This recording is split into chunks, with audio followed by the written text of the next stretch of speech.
இந்த ஆர்ப்பாட்டத்துடைய கோரிக்கை என்பது அதன் திருமாவளவன் அவர்களை எதிர்ப்பது என்பது அல்ல. நமக்கான உரிமையை கேட்பதுதான் நம்முடைய அடிப்படையான நோக்கம். குறிப்பாக பட்டியலின மக்களுடைய இடஒதுக்கீட்டை பகிர்ந்து கொடுக்கின்ற அந்த அதிகாரம் மாநில அரசுகளுக்கு இன்றைக்கு கிடைத்திருக்கிறது என்பதை நினைத்து நாம் மகிழ்ச்சி அடைகிறோம். தமிழ் தேசியம் பேசுகின்ற யாராக இருந்தாலும் மாநில அரசுகளுக்கு ஒரு உரிமை கிடைக்கிறது என்று சொன்னால் அதை வரவேற்கத்தான் செய்வார்கள். ஆனால் அந்த இடஒதுக்கீட்டை எதிர்க்கின்ற ஒரு நிலைமையில்தான் இந்த ஆர்ப்பாட்டம் நடைபெற்றுக் கொண்டிருக்கிறது. ஆக நம்முடைய நோக்கம் ஒன்றாக இருந்தாலும் கூட அந்த நோக்கத்திற்கு எதிராக தடைக்கல்லாக இருக்கின்ற சில தலைவர்களை நாம் குறிப்பிட வேண்டிய அவசியம் தானாகவே வந்து விடுகிறது. நாம் அந்த நோக்கத்திற்காக நடத்தவில்லை என்றாலும் கூட தவிர்க்க முடியாமல் சொல்லி செல்ல வேண்டிய கடமை நமக்கு இருக்கிறது. இந்த மக்கள் கடைக்கோடியில் இருக்கின்ற மக்கள் என்பதற்கு ஜனார்த்தனம் கமிஷன் அவர்களுடைய பல புள்ளி விவரங்கள் தான் நமக்கு இங்கே உதாரணமாக சொல்ல விரும்புகிறேன். எம்பிபிஎஸ் என்று சொல்லக்கூடிய டாக்டர் படிப்புல 2008 இந்த அருந்ததியர் உள்ஒதுக்கீடு வழங்குவதற்கு முன்பாக தமிழ்நாடு முழுவதிலும் இருந்து அருந்ததியர் மக்கள் மாணவர்கள் பயன்பெற்றவர்களுடைய எண்ணிக்கை வெறுமனே 7 பேர் தான் 2008.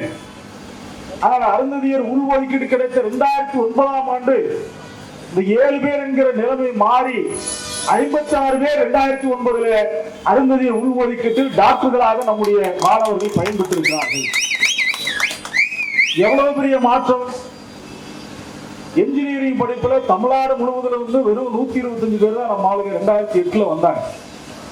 ஆனால் உள்ஒதுக்கீடு கிடைச்ச அந்த 2009ஆம் ஆண்டு 1150 இடங்கள் SCA என்று சொல்லக்கூடிய அருந்ததிக்கு கிடைக்கிறது. யோசிச்சு பாருங்க, SCAல 125 இடங்கள் இருந்து 1150 இடங்கள், 1000 இடங்களுக்கு மேலாக அதிகமாக கிடைக்கிறது. அதே போல சட்டக்கல்வியிலே அருந்ததியர் மாணவர்கள் 2008 வெறும் 7 பேர் மட்டும்தான் கிடைத்தது. ஆனால் 2009 சட்டக்கல்வியில 70 பேர் பயனடைந்தார்கள். 10 மடங்கு அதிகம்.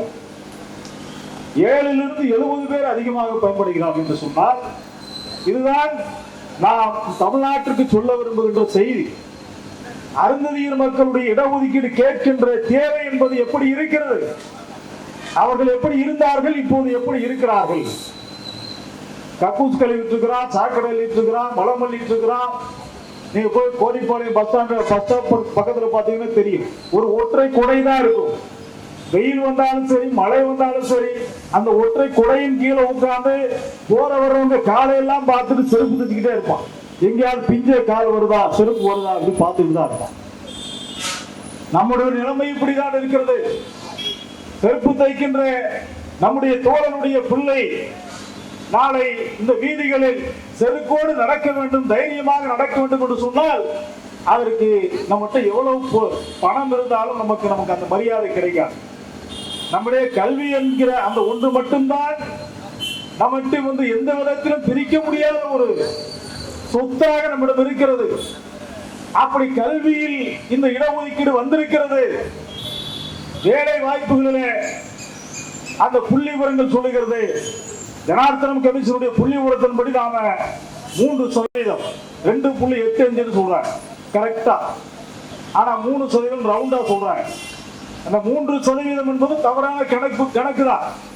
1971 அருந்ததியர் மக்கள் தொகை கணக்கெடுக்கும் பொழுது 1971 3இல் 1 பங்காக அருந்ததியர் மக்கள் தொகை இருக்கிறது. 1971 அப்போ போக போக கூடிட்டு தானே இருக்கும். ஆனால் இந்த 2001 கணக்கெடுப்புல 6இல் 1 பங்காக சுருங்குகிறார்கள். இது எப்படி நடந்தது? இந்த புள்ளிவிவரம் சரியான புள்ளிவிவரமா? 10 ஆண்டுகளுக்கு ஒரு முறை மத்திய அரசு நடத்துகின்ற இந்த கணக்கெடுப்பு இது தோராயமான கணக்கெடுப்பு, உண்மையான கணக்கெடுப்பு அல்ல. ஆதிதிராவிடர் மக்கள் தொகை மட்டும் 10 மடங்கு கூடுகிறது. தேவேந்திர குல வேளாளர் மக்கள் தொகை கூடுகிறது. ஆனால் அருந்ததியர் மக்களுடைய மக்கள் தொகை குறைகிறது. 6இல் 1 பங்காக குறைந்து 3ல 1 பங்கா இருந்தாங்க. 6% நம்ம இருந்தோம். ஆனா இப்போ 3% சுருங்கினது எப்படி? சரி, எப்படியோ இருந்து விட்டு போகட்டும். ஆனால் வேலை வாய்ப்புகளில் நாம் அடைந்த புள்ளி விவரம் என்ன சொல்கிறது? ABCDன்னு அரசாங்க பணிகளை பிரிப்பாங்க. ஏ கிரேட் என்ன சொல்லுகிறது? பெரிய பெரிய படிப்பு, IAS ஆபீசர்கள் அல்லது உங்களுக்கு பெரிய பெரிய உயர் பதவிகள் இருக்கக்கூடியவங்க ஏ கேட்டகரி. அதுக்கப்புறம் பி கேட்டகரி, தாசில்தார், DSP இந்த மாதிரியான கேட்டகரி. சி கேட்டகரி ஒரு அலுவலக ஜூனியர் இன்ஜினியரா இருக்கலாம், அசிஸ்டன்ட் இன்ஜினியரா இருக்கலாம். அதுக்கப்புறம் டி கேட்டகரி. அந்த டி கேட்டகரியில தான் கடைநிலை ஊழியர்கள், பியூனாக, துப்புரவு தொழிலாளர்களாக, தோட்ட வேலை செய்யக்கூடியவர்களாக இருக்கிறாங்க. இதுல ஏ கிரேட்ல நம்ம 3% ஜனார்த்தனம் கமிஷன் சொல்லுவது உண்மையாக இருக்கிற பட்சத்தில் அந்தபடியே வச்சுக்கிட்டோம்னா கூட நம்ம 3% இருக்கக்கூடிய நாம ஏ கேட்டகரி எவ்வளவு வந்திருக்கு தெரியுமா? 0.5%. 0.5% கூட நம்ம அனுபவிக்கல. அதே மாதிரி பி கேட்டகரியில 0.65, சி கேட்டகரியில 0.75. நான் ஒன்னும் போய் சொல்லல. ஜனார்த்தனம் கமிஷனுடைய அறிக்கை இன்றைக்கும் இருக்கு, நீங்க போய் பார்க்கலாம். 0.75. அப்போ 1% கூட ABCங்கிற 3 கேட்டகரியில் அனுபவிக்கல. ஆனால் டி கேட்டகரியில மட்டும் பாத்தீங்கன்னா நம்ம ஆளுங்க 6% இருக்காங்க. ஏன் 6% இருக்கிறாங்கன்னா அங்கதான் துப்புரவு தொழிலாளர்கள் அதிகமா இருக்காங்க. ஆனால் ஒட்டுமொத்தமாக பார்க்கும் பொழுது இவர்கள் அதிகமாக இருப்பதை போல பார்க்கிறாங்க. ஆனால் கேட்டகரி வைஸா நீங்க பிரிக்கும் பொழுது ஒவ்வொரு கேட்டகரியிலும் எவ்வளவு பேர் இருக்கிறாங்க என்கிற தகவல்கள் இன்றைக்கும் நீங்கள் ஜனார்த்தனம் கமிஷனுடைய அறிக்கையில் நீங்கள் பார்க்கலாம். இவைகள் தான் உண்மையான நிலவரங்கள்.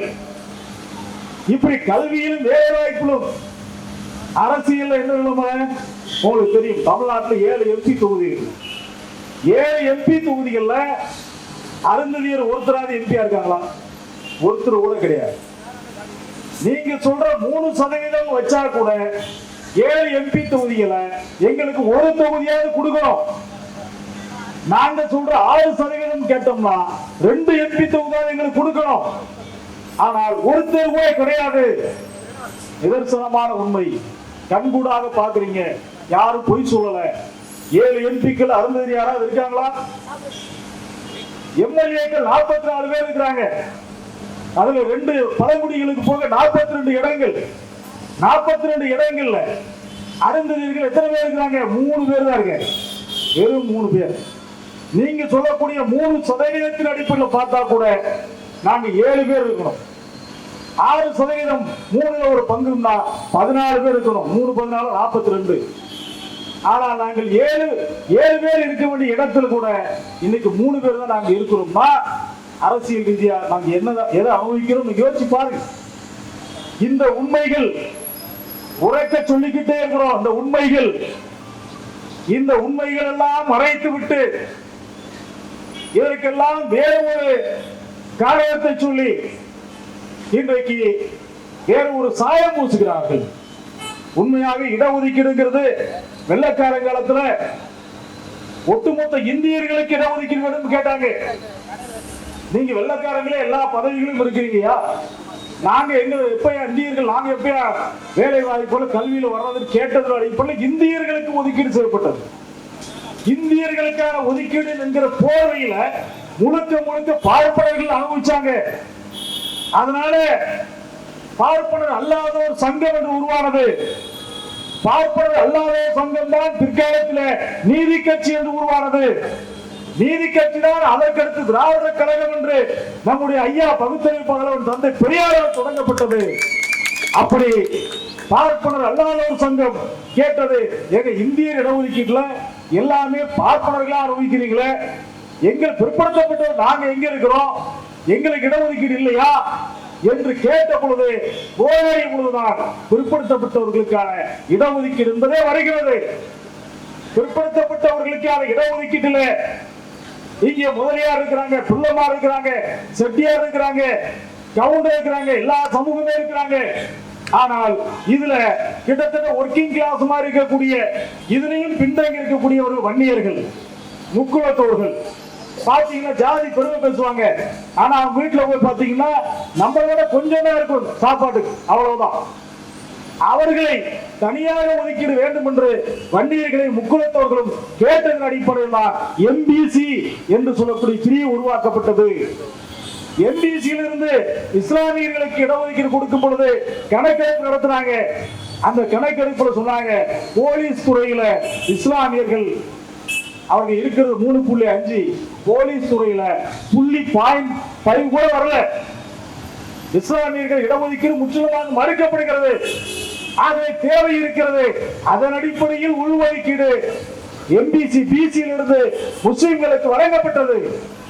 இப்படி ஒவ்வொரு கட்டத்திலும் அதனுடைய தேவைகளை, வரலாற்று தேவைகளை உணர்ந்து, காலத்தை உணர்ந்து, கட்டாயத்தை உணர்ந்து உள்ஒதுக்கீடுகள் வழங்கப்பட்டது. பிசியிலிருந்து தான் எம்பிசி வந்தது, பிசியிலிருந்து தான் முஸ்லிம்களுக்கு வந்தது.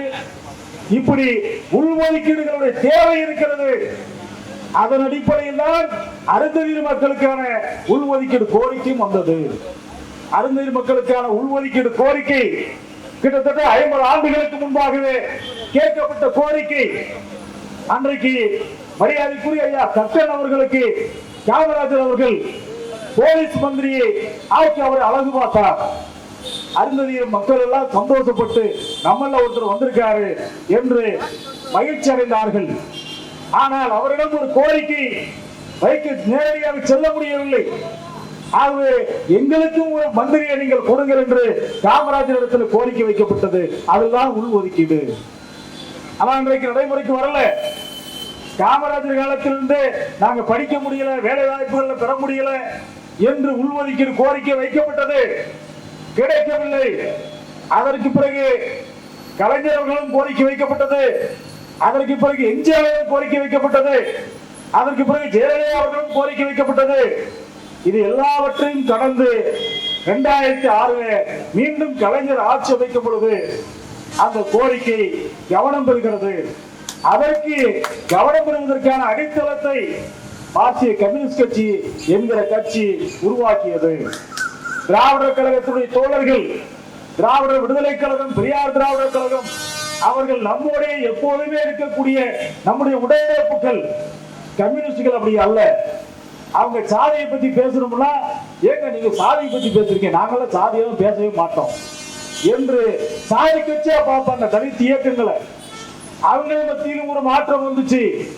மறைந்தாரே தோழர் சீதாராம் யெச்சூரி போன்றவர்கள்லாம் விவாதிக்கும் பொழுது வர்க்கம் வர்க்கம் என்று பேசக்கூடாது, வர்க்கத்தில் சாதி இருக்கிறது, சாதிக்குள் வர்க்கம் இருக்கிறது, அதை உணரவில்லை நாம் என்று கம்யூனிஸ்ட் கட்சிக்குள்ளாக ஒரு விவாதம் நடைபெற்று அதன் அடிப்படையில் தான் அவர்கள் இந்த கடைக்கோடி மக்களுடைய கோரிக்கைகளை அவர்கள் முன்னெடுப்பதற்கு முன்வந்தார்கள்.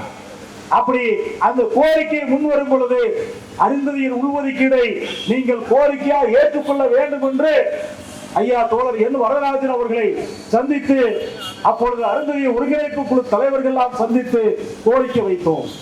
அந்த கோரிக்கையை பரிசீலித்தார்கள். பலகட்ட ஆய்வுகளை நடத்தி அவர்கள் ஏற்றுக்கொண்டார்கள். ஏற்றுக்கொண்டு அந்த கோரிக்கைக்கான முதல் முயற்சியாக ஒரு வடிவம் கொடுத்தார்கள். அதுதான் மாவட்ட அளவில் மாநாடுகள், மாநில அளவில் பேரணிகள். அப்பொழுது கூட்டணியிலும் அவர்கள் இருந்ததனால் அன்றைய முதலமைச்சர் கலைஞர் அவர்களை சந்தித்து சென்னையில் ஒரு பேரணியை நடத்தி சந்தித்தோம். அன்றைக்கு கலைஞர் அவர்களை தோழர் என் வரதராஜன் அவர்கள் சந்திக்கின்ற பொழுது நானும் மரியாதைக்குரிய ஐயா அதிகமானவர்களும் உடன் செல்கிறோம். நாங்கள் செல்லுகின்ற பொழுது கலைஞர் அவர்கள் பேசிக் கொண்டிருந்தார். என்ன கோரிக்கைக்காக வந்திருக்கீங்க சொல்லுங்க என்று கேட்டார். இல்ல, இந்த அருந்ததியர் மக்கள் கடைக்கோடில் இருக்கிறாங்க, அவர்களுக்கு இடஒதுக்கீடு வேண்டும், நீங்கள் தான் உங்களுடைய ஆட்சியை எப்படியாவது நீங்கள் நிறைவேற்ற வேண்டும். எனக்கு வயசு 86 வயசுக்கு மேல ஆச்சு, உங்களுக்கு 90 வயசுக்கு மேல ஆச்சு, நம்ம போகிற காலத்திலே அந்த மக்களுக்கு ஏதாவது நல்லது செய்யணும் அப்படின்னு எம்பி அவர்கள் கலைஞர் கோரிக்கை வச்சார். கலைஞர் சொன்னார், கோரிக்கை நியாயமானதுதான், ஆனால் இந்த உள்ஒதுக்கீடு கொடுத்தால் மற்ற சமுதாயங்கள், தாழ்த்தப்பட்ட சமுதாயங்கள் கோபித்துக் கொள்வார்களே, திருமாவளவனும் கிருஷ்ணசாமியும் கோபித்துக் கொள்வார்களே, என்ன செய்வது? அதற்கு நாங்கள் என்ன செய்ய முடியும்? இல்ல, ஏற்கனவே இந்த இடஒதுக்கீடு கொடுத்து ஆந்திராவில் பஞ்சாபில் தடை செய்யப்பட்டு விட்டதாக சொல்லப்படுகிறது என்று குறிப்பிட்டார். பஞ்சாபில் தடை செய்யப்பட்டாலும் மறுபடியும் அதை அவர்கள் அரசாங்கம் மறுபடியும் ஒரு சட்டமாக ஆக்கி இருக்கிறார்கள். அரசாணை மட்டும் வச்சுதான் நடத்திட்டு இருந்தாங்க. மறுபடியும் அதை சட்டமாக ஆக்கி இருக்கிறார்கள். அதை முன்மாதிரியாக வைத்து நீங்கள் கொடுக்கலாமே என்று கேட்ட பொழுது நான் முதலில் தம்பி திருமாவளவன் அவர்களையும் டாக்டர் கிருஷ்ணசாமியும் அழைத்து பேசிக் கொள்கிறேன் என்று சொன்னார். எண்ணி சொன்னார், நீங்கள் அவர்களை மட்டும் அழைக்க வேண்டாம், அனைத்து கட்சிகளையும் நீங்கள் அழையுங்கள், எல்லோரிடமும் கருத்து கேளுங்கள், எல்லோருடைய கருத்தையும் பற்றி நீங்கள் முடிவெடுக்கலாம் என்று சொன்னார். அதன் பிறகு கலைஞர் அவர்களையும் பேசியிருக்கலாம். அவர்களை பேசாமல் கூட அனைத்து கட்சி கூட்டத்தையும் ஏற்பாடு செய்து அதிலேயே கருத்துக்கள் கேட்டிருக்கலாம். அப்படி கேட்டதனுடைய விளைவு டாக்டர் கிருஷ்ணசாமி வெளிப்படையாக நான் எதிர்க்கிறேன் என்று சொல்லிவிட்டார். ஆனா அவர் கருப்பு நாள் சொன்னார். அருந்ததி மக்களுக்கு இடஒதுக்கீடு கொடுக்கிற நாளை தாழ்த்தப்பட்ட கருப்பு நாள் சொன்னார். 17 பேர் தாமிரபரணி ஆத்துல அடிச்சு கொல்லப்பட்டனால கூட ஒரு கருப்பு நாள் சொல்லல. அருந்ததி மக்களுக்கு இடஒதுக்கீடு கொடுத்தனால கருப்பு நாள் சொன்னார். ஆனால் அன்றைக்கு திருமாவளவன் அவர்கள் அனைத்து கட்சி கூட்டத்தில் அருந்ததி இடஒதுக்கீடு வழங்குவதற்கு கூடாது என்பதற்கான அனைத்து காரணங்களையும் அடிக்கிறார்.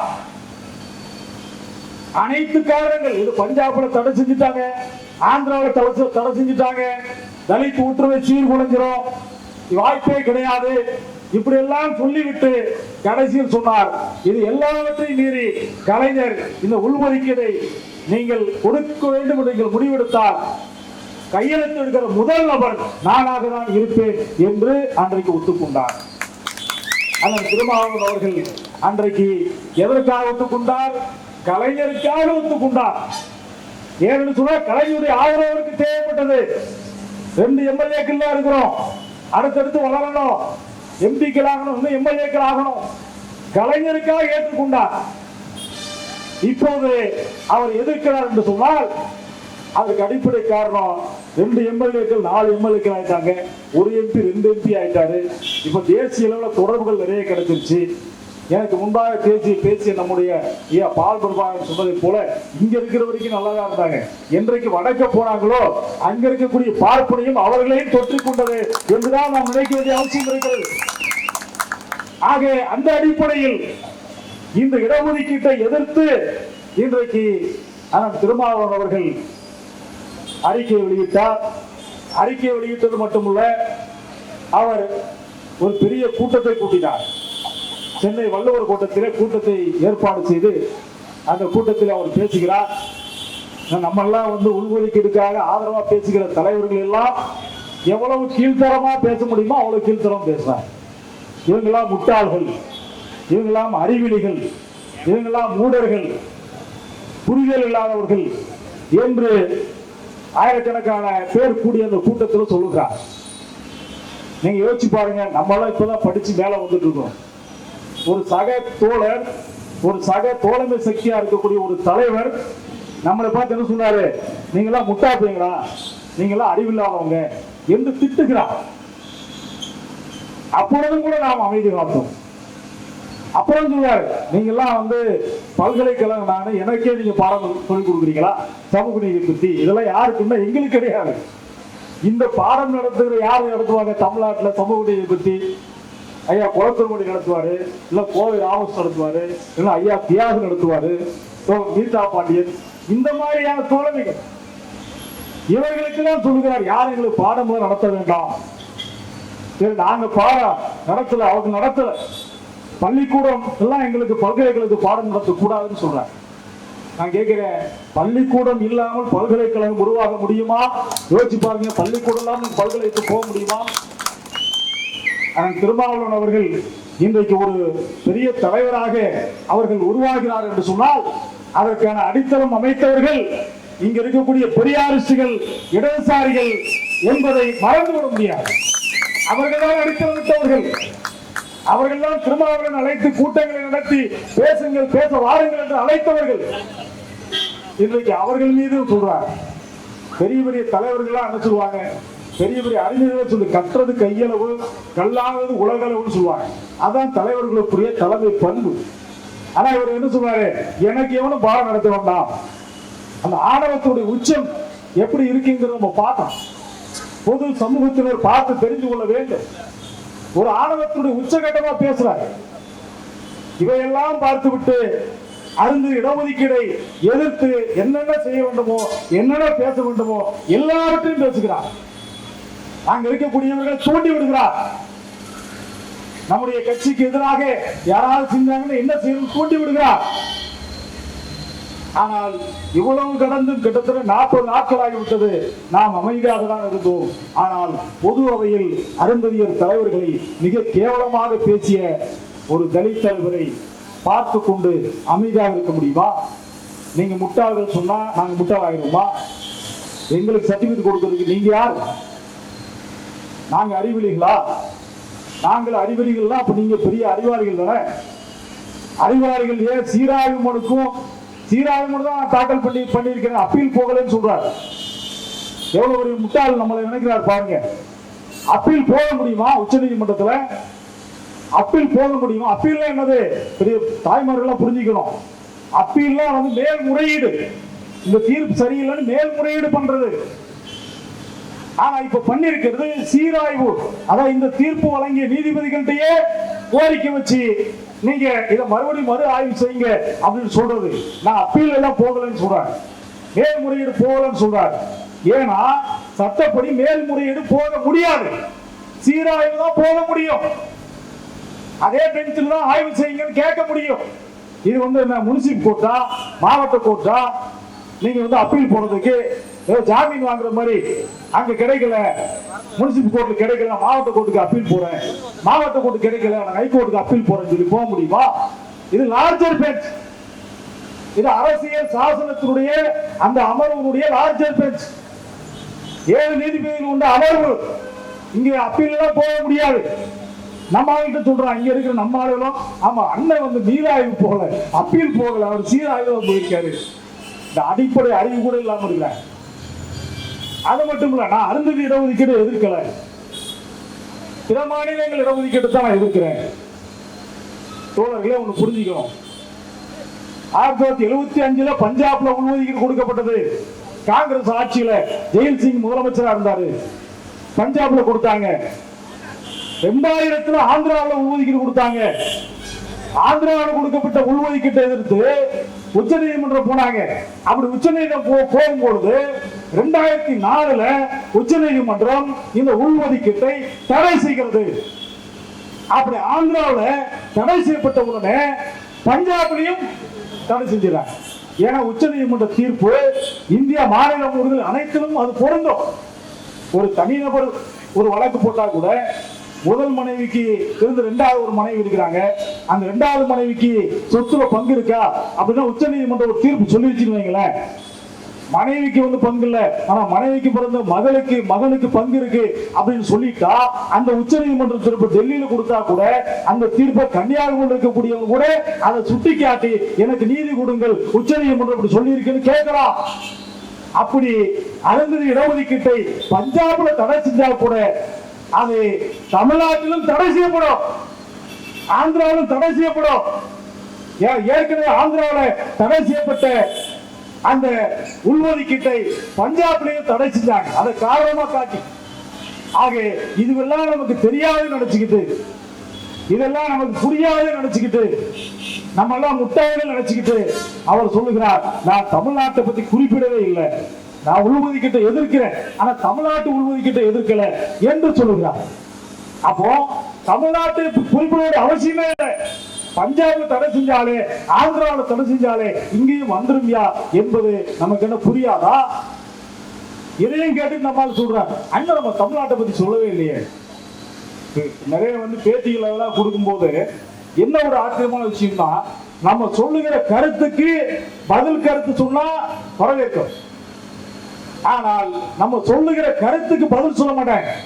போன் பண்ணி என்ன எங்க தலைவர் அப்படி பேசிட்ட, என்ன எங்க தலைவர் இப்படி பேசிட்ட, உங்க தலைவர் என்ன பேசல அதுக்கான கருத்து மறு கருத்து சொல்லுங்க. நான் கேட்கிற கேள்வி அந்த கேள்விக்கு பதில் சொல்லுங்க. இல்ல உங்களால அதுக்கான விளக்கம் சொல்ல முடியாதா, உங்க தலைவரை வர சொல்லுங்க. நானும் அண்ணன் திருமாவளவன் அவர்களும் ஒரே மேடை விவாதிக்க தயார், அருந்ததி இடஒதுக்கீடு நியாயங்களை பேச தயார். அவர் தயாரா? நான் கேட்கிறேன். சரி, நான் ஒருவேளை சின்ன பையனா இருக்கலாம், என்னை கூட விட்டுருங்க. என்கிட்ட கூட அவர் பேச வேண்டாம். ஆதி தமிழ் சமூகத்துடைய மூத்த தலைமையாக எங்கள் ஐயா அதிகமாக இருக்கிறார், அவர்கிட்ட நீ பேச. இல்லைன்னா உங்களுடைய ஆரம்ப கால தோழர் என்னுடைய அண்ணன் எஸ்.டி. கல்யாண சுந்தரம் மதுரையில் தான் இருக்காரு, அவரே பேசுங்க. யாருக்கிட்டையும் கூட நியாயத்தை பேச முடியாது. சொன்னா அவர் என்ன சொல்லுவோம், உங்கள்கிட்ட எல்லாம் பேசுறதுக்கு நான் என்ன பள்ளிக்கூடமா, நான் பல்கலைக்கழகம் இல்லையா அப்படின்பார். நீங்க பல்கலைக்கழகமாக இருங்க. ஏன்னா பல்கலைக்கழகத்துல என்னென்ன குளறுபடிகள் நடக்கு, என்னென்ன பாலியல் பிரச்சனை நடக்கு எல்லாமே தெரியுது. நமக்கு பல்கலைக்கழகத்துக்கு வகுப்புற வேண்டிய அவசியமே இல்லை. மதுரை பல்கலைக்கழகத்தில் என்ன நடந்துன்னு தெரியும். கவர்னரே பாலியல் குற்றச்சாட்டுல கவர்னரே வந்து போனார். ஒரு அம்மா அரசுக்கோட்டை சேர்ந்த ஒரு அம்மா உள்ள போயிட்டாங்க. நாங்க இங்க பல்கலைக்கழகங்கள் ஆக விரும்பவே இல்லை, நாங்க பள்ளிக்கூடமாகவே இருந்துக்கிறோம். ஏன் என்று சொன்னால் எந்த நிலைமையிலும் நாம் அடுத்தது இடஒதுக்கீடு நியாயங்களை பற்றி தான் பேசுகிறோம். நீங்கள் சொல்லுங்க கருத்துக்களுக்கு தான் எதிர்விளையாற்றுகிறோம். நாங்கள் உங்கள் மீது எந்த கல்லையும் எறியவில்லை, உங்களுடைய கருத்திற்கு எதிர்கருத்து ஆற்றுகிறோம். ஒருவேளை எங்களுடைய கருத்தில் மாற்று கருத்து இருக்கிறது என்று சொன்னால் அதை நேருக்கு நேராக விவாதிப்பதற்கு தயாராக இருக்கிறோம்.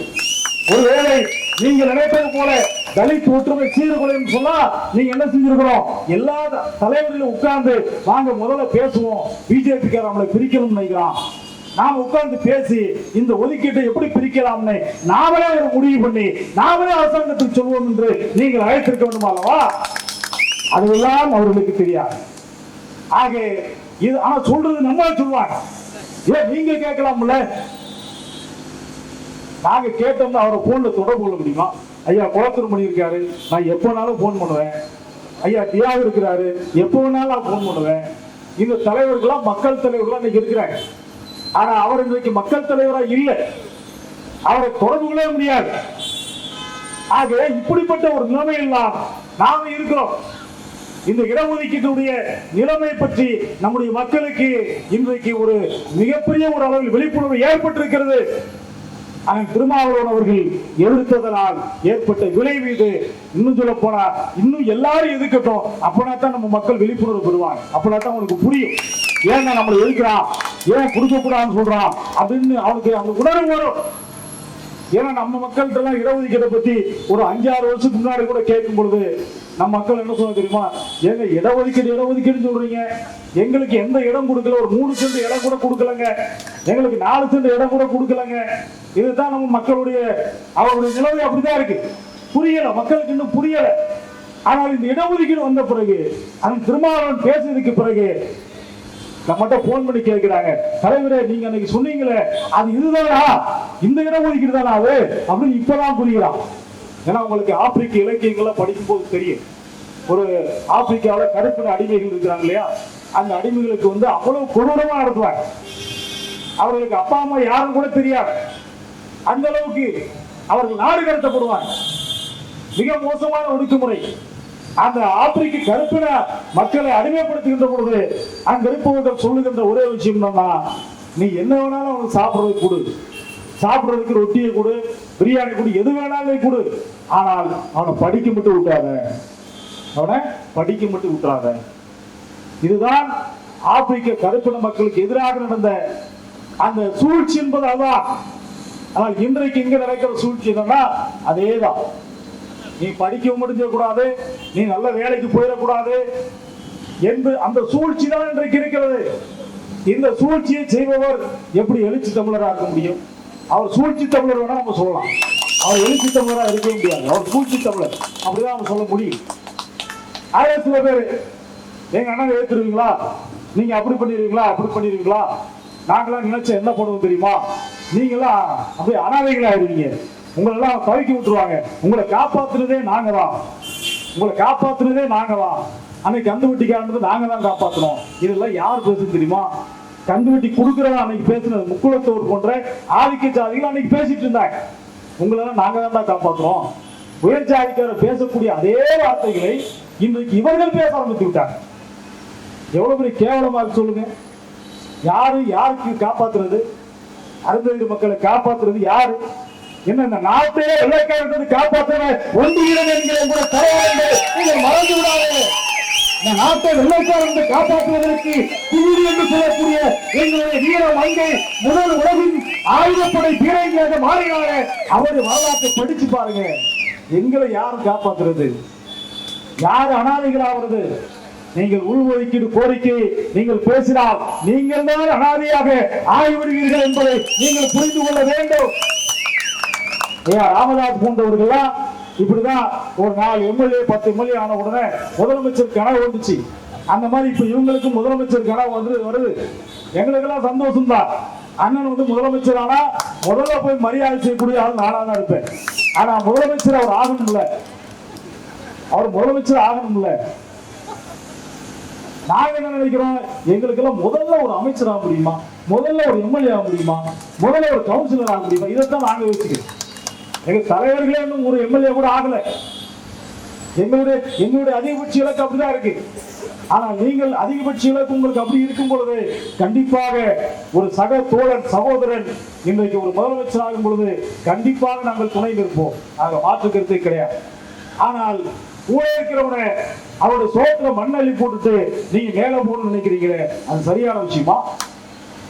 சாப்பாடு, அருமையான சாப்பாடு, சாம்பார், கூட்டு பொரியல் எல்லாமே செஞ்சு ரெடியா வச்சுட்டு சாப்பாடு தட்டுல போட்டுட்டு ஒரு வாய் தான் சாப்பிட்டுருக்கிறான், இன்னும் வயிறு நிரம்பல, உயிர் ஒரு வாய் தான் சாப்பிட்டுருக்கிறான். அடுத்த வாய் எடுக்கிறதுக்கு முன்னாடி தட்டை தள்ளி விடுகிற ஒரு கேவலமான போக்கு இன்றைக்கு அண்ணன் திருமாவளவன் அவர்கள் செய்கிறார் என்று சொன்னால் இதை எப்படி இந்த மக்கள் ஏற்றுக்குருவாங்க? இது துரோகம் இல்லையா? எப்படி ஏற்றுக்குருவாங்க? ஆக எப்படி இருந்தால் அருந்ததியர் உள்ஒதுக்கீடு என்கிற கோரிக்கை அது சமூகத்தின் நியாயமான கோரிக்கை. அண்ணன் திருமாவளவன் அவர்கள் வளர்ந்தது ஒரு ஜாதி மட்டும் வச்சு அல்ல, ஜனநாயக சக்தியில் இணைந்து நின்றதனால் தான் அவர் ஒரு தலைவராக விழுகிறார். மறந்துவிட வேண்டாம். ஜனநாயக சக்திகள் இதே சந்தையூர்ல நாங்கள் தீண்டாமை சுவர் இடுப்பில அந்த போராட்டத்தில் வெற்றி பெற்றோம். இங்க இருக்கிற திராவிட கழக தோழர்கள், பெரியார் திக தோழர்கள், இடதுசாரி கட்சி நண்பர்கள் எல்லாருமே ஜனநாயக சக்தி எல்லாம் ஒரே அணியில் நின்றோம். ஜாதிய சக்திகள் ஒரே அணியில் இல்லை. ஜாதி சக்திகள் ஒரு பக்கம், ஜனநாயக சக்திகள் ஒரு பக்கம்.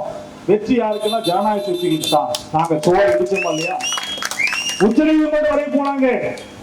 உச்ச நீதிமன்றம் வரை போயும் கூட உச்ச நீதிமன்றம் அவருடைய மூக்கை அறுத்துதான் விட்டதை தவிர அவர்களுக்கு மூச்சு விடுவதற்கான நேரத்தை கூட கொடுக்கவில்லை. இன்றைக்கும் அதே நிலைமைதான் வரும். நாங்கள் அன்றைக்கும் சொன்னதைத்தான் இன்றைக்கும் சொல்லுகிறோம். நாங்கள் யார் மீதும் சூழ்ச்சி செய்யவில்லை, நாங்கள் யார் மீதும் வன்முறையை திணிக்கவில்லை. என்னுடைய கல்வியை பறிக்க வேண்டும் என்று நினைத்தால், என்னுடைய வேலை வாய்ப்பை நீ பறிக்க வேண்டும் என்று நினைத்தால், என்னுடைய உரிமையை பறிக்க வேண்டும் என்று நினைத்தால், அது சிங்கம், புலி, கரடி, சிறுத்தை, நாய், பன்று எதுவாக இருந்தாலும் அது வாழை ஒட்ட நறுக்கிறோம். அதுதான் ஆதி தமிழனுடைய பணியாக இருக்கும். அது யாராக இருந்தாலும் அதுதான் எங்களுடைய முதல் பணி. ஆகவே இந்த இடத்தில் மதுரை வீரன் மாய்ந்த இந்த இடத்துல நாங்கள் நீதி கேட்டு நிற்கிறோம். கண்ணகி நீதிக்காக இந்த மதுரையை எரித்தார். அப்படிப்பட்ட ஒரு நீதி வழங்கக்கூடிய ஒரு மதுரை மாநகரில காவல்துறை கூட சொன்னாங்க, நீங்க தலைவர்களை பேசுங்க, ஆனா எந்த நேரத்திலும் அவதூறாக பேசுறாதீங்க, தரக்குறைவா பேசுறாதீங்க அப்படி கூட கேட்டுக்கலாம். நான் எந்த இடத்திலும் தரக்குறைவா பேசல, எங்களுடைய உரிமையை பற்றி தான் பேசுறேன். நீங்கள் பேசிய வார்த்தைகளை தான் குறிப்பிடுகிறேன். பல்கலைக்கழக பள்ளிக்கூடம் நீங்க பேசிய வார்த்தைகள் நாங்க பேசல, உங்களுடைய கருத்துக்கு தான் நாங்கள் பதில் கொடுக்கிறோம். ஆகவே நீங்கள் அது பதிவு செய்து கொள்ள வேண்டும். இங்க இருக்கக்கூடிய அருந்ததியர் மக்களை ஏதாவது சொல்லி ஏமாற்றி அவர்களை தங்களுடைய அடிமைகளாக வைத்திருக்க வேண்டும் என்று சூழ்ச்சி செய்தீர்கள் என்று சொன்னால் நிச்சயமாக வெகு நாட்களுக்கு இந்த சூழ்ச்சி நிலைத்திருக்காது. அது நிச்சயமாக உடைவிடும் என்பதைத்தான் இன்றைக்கு கொஞ்சம் கொஞ்சமாக தமிழ்நாடு உணர்ந்திருக்கிறது. தமிழ்நாடு கூடிய ஜனநாயக சக்திகள் இன்றைக்கு அக்கா அருணா அவர்கள் பேசினார்கள். மணியரசனுடைய அமைப்பு, மணியரசனும் சீமான் அவர்களும் ரொம்ப க்ளோஸா இருக்கிறோம். சீமான் எப்படிப்பட்ட நம்மளை எப்படி பாப்பாரு உங்களுக்கு எல்லாம் தெரியும். சீமானுக்கு நமக்கு அவ்வளவு பெரிய சண்டை.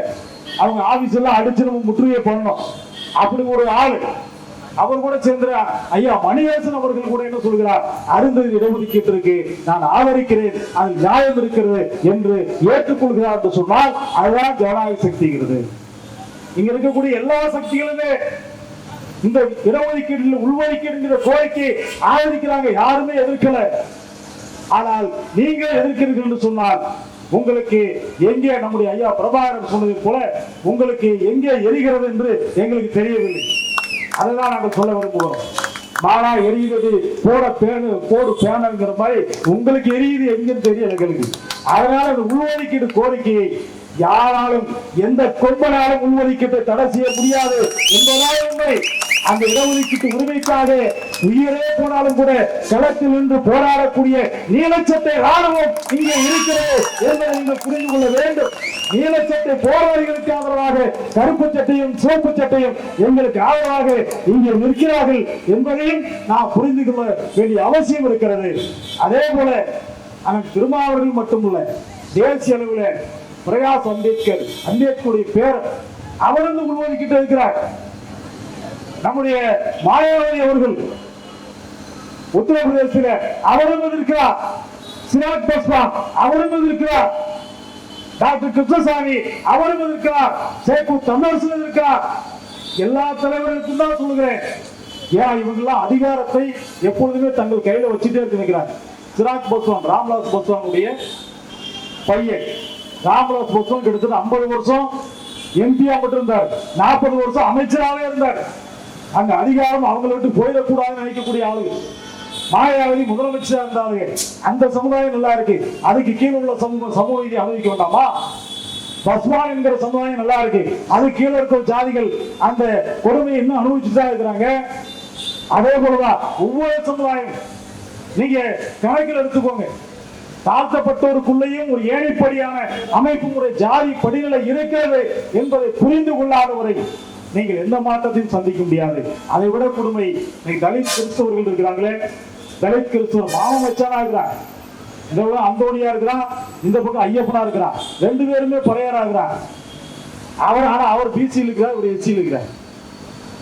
அவர் பிசியில் இருக்கார் தலித் கிறிஸ்தவர், இவர் எஸ்சியா இருக்கார்.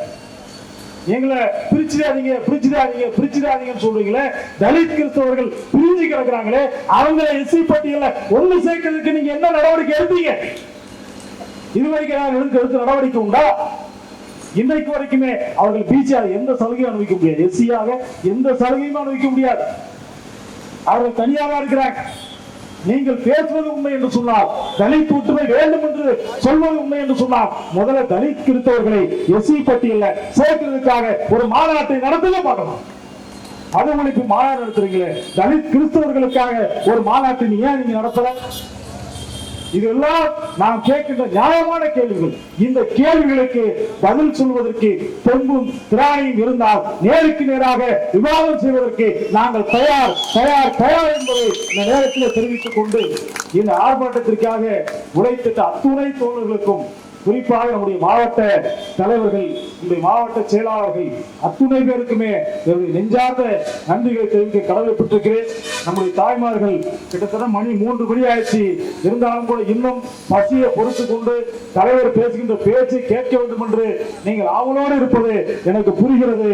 இருந்தாலும் கூட இவ்வளவு தூரத்தில் இருந்து, பல மாவட்டங்களில் இருந்து, தென் மாவட்டங்களில் இருந்து நீங்கள் வருகை இருந்தமைக்காக உங்களுக்கு நெஞ்சார்ந்த நன்றிகளை தெரிவிக்க கடமைப்பட்டிருக்கிறேன். அதே போல தோழமை இயக்கங்கள் ஐயா தியாக அவர்கள் உள்ளிட்ட நம்முடைய தோழர் பிரபாகரன் ஐயா அவர்கள், தோழர் மீதா பாண்டியன் அவர்கள் உள்ளிட்ட அத்துணை ஜனநாயக சக்திகளுக்கும் இந்த நேரத்தில் நெஞ்சார்ந்த நன்றிகளை தெரிவிக்க கடமைப்பட்டிருக்கிறேன். இந்த இடஒதுக்கீட்டுக்கான உள்ஒதுக்கீட்டுக்கான தீர்ப்பை நாம் வரவேற்கிறோம். தமிழக முதல்வர் அவர்கள் கண்டிப்பாக இந்த இடஒதுக்கீட்டுக்கான இந்த சிக்கலை, சீராய்வு மனு என்கிற சிக்கலை அவர் தீர்க்க வேண்டும். இதற்கான பிரச்சனைகளை மேலும் மேலும் வளர்க்கக்கூடாது. அண்ணன் தம்பிகள் இருக்கக்கூடிய இந்த நட்பு முரணை உடனடியாக பேசி களைய வேண்டும். அதற்கான பொறுப்பு தமிழக முதலமைச்சர்களுக்கு இருக்கிறது. திமுக கூட்டணியினால் நாங்களும் இருக்கிறோம், திமுக கூட்டணியில் தான் விசிகாவும் இருக்கிறது. ஆகவே பேசி தீர்க்க வேண்டிய பிரச்சனையை நீங்கள் தொடர்ந்து இப்படியே போய் கொண்டிருந்தால் அது பகைமுறையாக மாறிவிடும். திமுக அரசு அதற்கான ஒரு நடவடிக்கை எடுக்க வேண்டும் என்று இந்த நேரத்தில் நான் அன்போடு கேட்டுக்கொண்டு, இந்த கோரிக்கைக்காக குரல் எழுப்பிய அத்துணை ஜனநாயக சக்திகளுக்கும் என்னுடைய நெஞ்சார்ந்த நன்றிகளை கூறி, வெல்லட்டும் வெல்லட்டும், ஆர்ப்பாட்டம் வெல்லட்டும், உள் ஒதுக்கீடு வெல்லட்டும், சமூக நீதி வெல்லட்டும்.